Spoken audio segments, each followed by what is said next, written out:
Hi there. In this video, I wanted to show you how you can use Google Forms to allow parents to sign up for conferences. By doing so, this eliminates the paper that's going to be coming in and being turned into you. It also eliminates you having to track down papers from students. So this is a really great way just to send an email out. All parents will receive the form. They'll be able to take the form kind of like a survey, and they'll be able to select a time to meet with you, and no one else will be able to select that time. So I'm going to go through the process of doing this. If you wouldn't mind starting on Google Drive, from there you're going to go ahead and select the blue New button. Just as a reminder, as you're watching this video, you can pause it at any time if I'm going too quickly, just to make sure that you have the steps in place and you're understanding the process of it. So once I've clicked the New button, I'm going to go ahead and click More in order to open it up to Google Forms. When I click on Google Forms, it's going to open up a new blank template. Go ahead and title your template. I'm going to call mine Miss Renfro's Fall Conferences. You can also put a form description here. I've already typed one out for the form I have completed, so I just copied and pasted it here. It says, this year our fall conferences will be held on October 12th and November 9th. Please fill out the form below to sign up for a conference date that is most convenient to you. Your first question should always be required, and it should also always be the first name. Now, since this is going to be going to parents and guardians, I wanted to know the name of the student that they're going to be coming into conference with. So I'm going to have my first question say student's first name. I'm going to change this to short answer and make it a required question. I also want their last name, so I'm going to go ahead and duplicate this question by hitting my icon that says duplicate. And I'm going to say student's last name. Now it's already required, it's already in the format that I'd like. The final question I'm going to ask is the parent or guardian's first and last name. I don't mind so much if their name is together. I just want the student's first and last name to be separated because I want to sort them alphabetically by last name, just so I can easily see it as I'm going through and planning for the conference. So once I have these three questions established, I'm going to go ahead and click on my settings button. So it's the little gear at the top. I'm going to click on this guy. When I do so, you have a couple things that are already checked for you. What you need to do is unselect the box that says restrict to Amherst Exempted Village School users. By doing so, parents will be allowed to respond to this form without having to be signed in or without having to have an email within our district. So you really want to make sure that that's not checked. The other thing is collecting email addresses. You can have them collect email addresses if you'd like. That's fine. It's up to you. I personally did not have them collect email addresses because I figured I wasn't going to email them back, and I have their emails already. So I just didn't need it in one more spot. But it's up to you. If you don't have your parent emails yet, or you want them all to kind of come back to you, you can have this selected. Just keep in mind, if you do have it selected and you hit save, a question will pop up saying email address. So it'll have the parents have to type in the email address at the top that they're using. And that's okay, because obviously they'll need to have an email address in order to fill the form out anyways. So I'll leave that on here for now. The next thing I'm going to do is add a title. This is the description for the form for parents to give them a little bit more information. So I'm going to go ahead and do so. I've already written out on my own personal form some information, so I'm just going to copy it and I'm going to plug it right in here. So I said, please select a date and time from the drop-down box below. Both dates fall on a Thursday. If neither of these dates work for your schedule, please indicate that below in the comments section, and I'll work with you the best that I can to schedule a day that is more convenient. Thank you. So that's my title. I believe, oh, and I have here, I made a little disclaimer as well that I added for my description. Just kind of letting them know that fall conferences are only scheduled with homeroom teachers. However, if they felt that they needed to meet with both teachers, they had to email us separately in order to set that kind of time up. From here, you're going to go ahead and you're going to start adding questions. So remember, when we were working with Google Forms, you're always going to hit the plus sign to add a question. So this question is obviously going to be, what time do they want to sign up for conferences? I'm going to change my format. So by going on the left or on the right side here, I'm going to click drop down. And for my question, I'm simply just going to have them select a time and date below.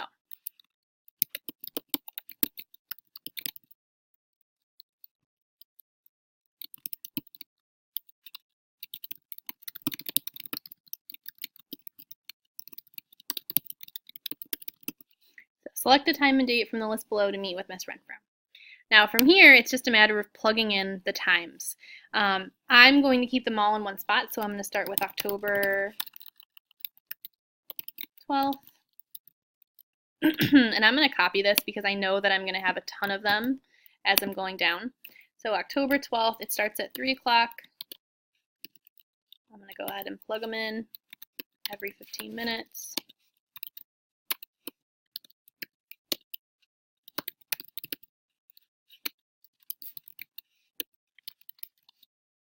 Okay.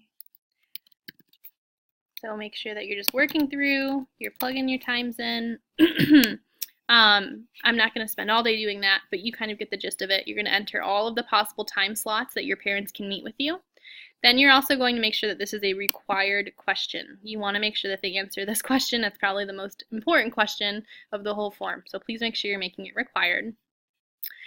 In addition to that, so I'm going to just pretend that I've already plugged in all my different dates and times. Obviously, after I get through all of the October times, you're going to move on to adding November as well. So let me do that quickly here. I can plug them all in.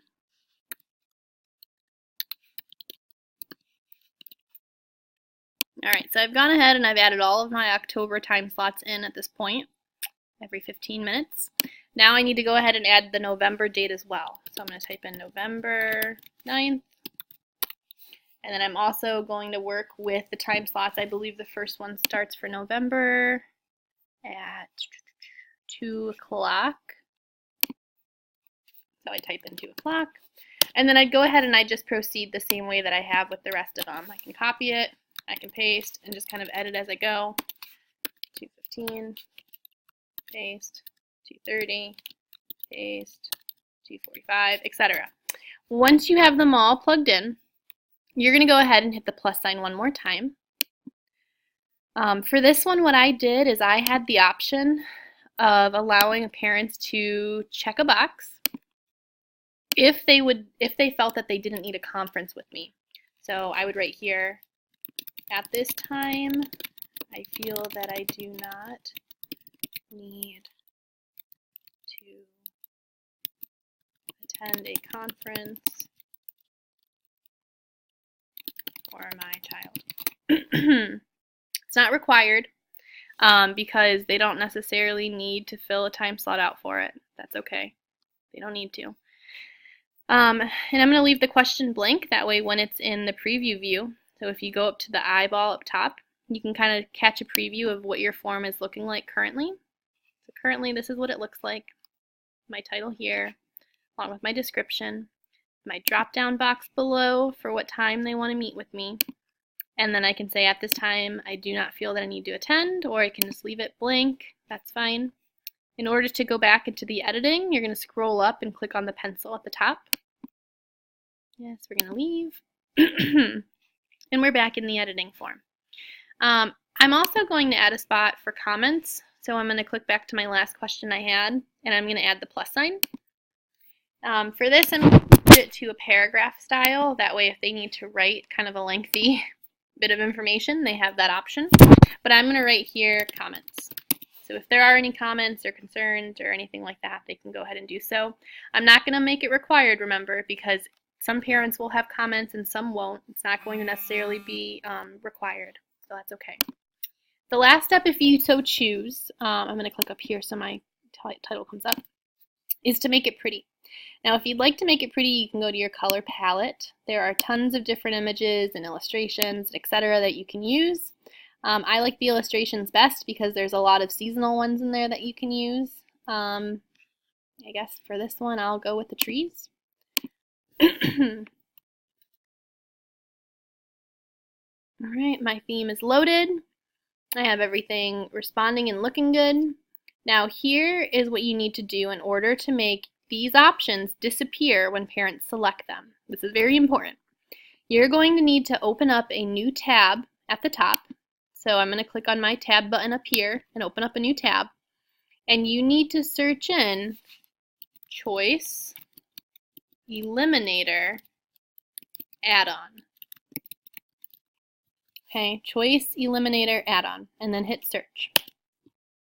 When you do, there's a couple that you can choose from. I use the Choice Eliminator Lite. I don't know why, that's just the one that I choose. I think I went because it had the higher rating. So I click on that, and when you click on that, you'll have a button up here. Yours should say free. Mine says installed because I've already installed it and I use it. Yours should say free, and then you just click on it. Once you click on it and it loads, you will go back to your form, and you'll now notice that you should have an add-on puzzle piece. If you click on this add-on puzzle piece, you'll be able to select Choice Eliminator Lite. Now, if you don't see your puzzle piece, you might just have to hit refresh and then go right back into it, and that might do it for you. But it should show up right away. When you click on the Choice Eliminator Lite, it's going to say Configure or Help. It'll say it every time. Always hit Configure, and then a box is going to pop up down below. There's a warning. It's going to say try to always use the drop-down box, not the multiple choice, for better reliability. And we used the drop-down box, so we're good. I'm going to close that. Now what you want to do next is there's an arrow here that says select a time and date. This is the question with the drop-down box.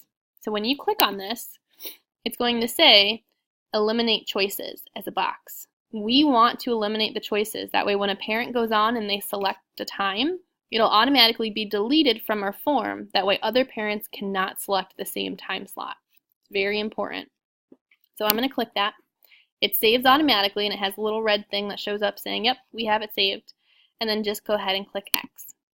And that's it. From there, you can go ahead and hit send. Go ahead and hit the paperclip. You can copy your link and you can send it out to send it out to parents in an email.